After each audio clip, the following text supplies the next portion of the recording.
Welcome to 3.TV. I am Ruchi Sharma.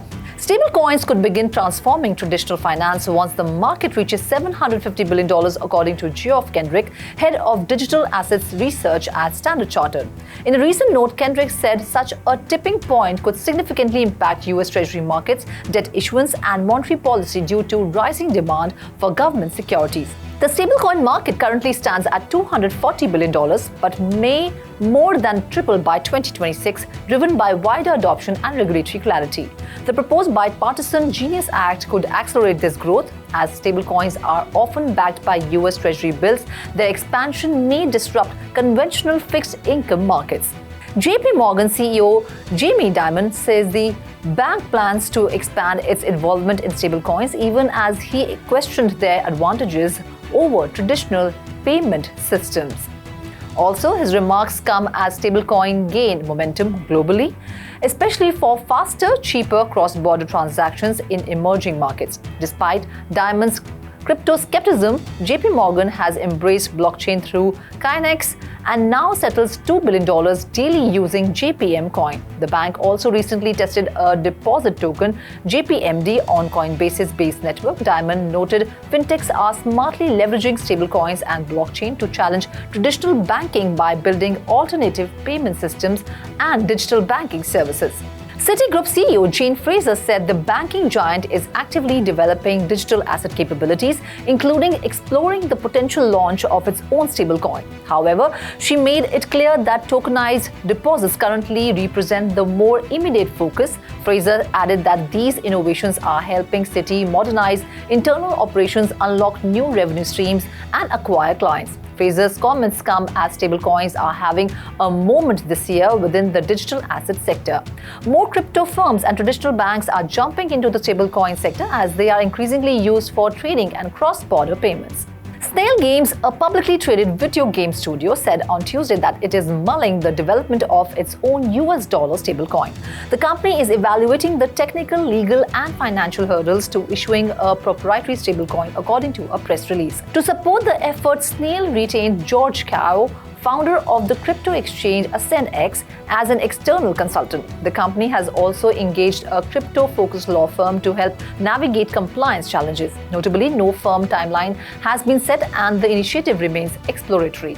ProShares has launched two new leveraged crypto ETFs, the Ultra Solana ETF and Ultra XRP ETF in the US, offering investor exposure to double the daily performance of Solana and XRP via regulated futures contracts. The ETFs do not hold the actual tokens but use derivatives to mirror their price movements. Approved for listing by NYSE Arca in coordination with the SEC, these funds mark a growing alignment between traditional finance and digital assets.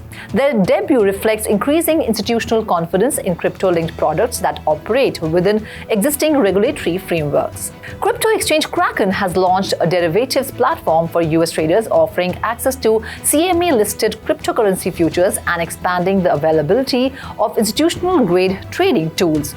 On Tuesday, the exchange announced the launch of Kraken Derivatives US, providing access to futures contracts via the Kraken Pro platform. The move expands Kraken's product suite by expanding futures trading alongside its existing spot market offerings.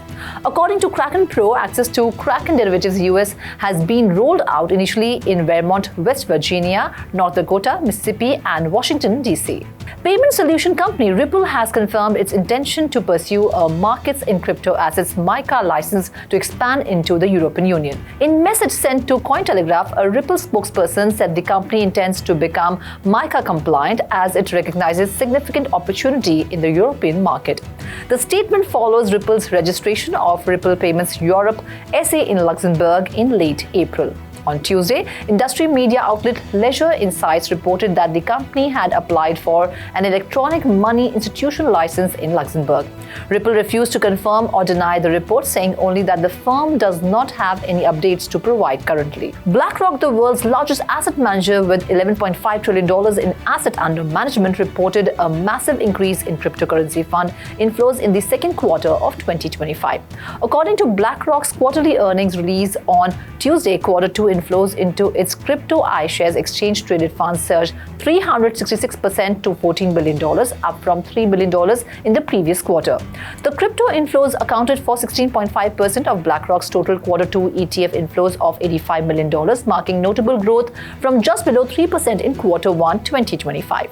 Telegram is opening up to decentralized finance on Ethereum with the minute launch of TAG, a third-party blockchain bridging app on the Ethereum virtual machine, to the open network. TAG Minute has launched with a mission to bring EVM decentralized apps to Ton and Telegram ecosystems, the team behind the network announced on Tuesday. The network allows Telegram users to interact with EVM dApps directly within the messengers, offering access to a range of DeFi protocols such as Curve, Morpho, Euler, and more, TAG co-founder Pavel said to Cointelegraph.